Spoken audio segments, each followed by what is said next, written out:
जय श्रीराम. सुग्रीवाला आपलं सिंहासन परत मिळवायचं होतं, पण त्याला वानर सेनेचं योग्य नेतृत्व करता आलं नाही. मग रामाने त्याला मार्गदर्शन केलं आणि तो विजयी झाला. बिझनेस साठी ही लीडरशिप अत्यंत महत्वाची आहे.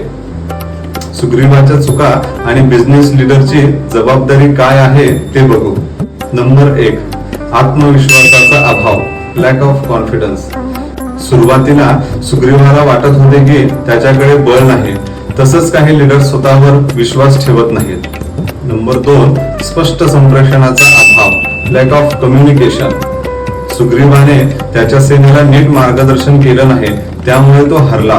नंबर 3, रामासारखा मार्गदर्शक, राईट मेंटरशिप. योग्य मार्गदर्शन असेल तर कोणतीही कंपनी यशस्वी होतेच. यशस्वी बिझनेस लीडर कसा असावा?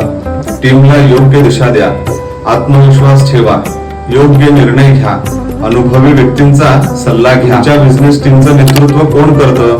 योग्य मार्गदर्शन मिळतंय का? कमेंट मध्ये नक्की सांगा आणि व्हिडिओ शेअर करायला विसरू नका. जय श्रीराम.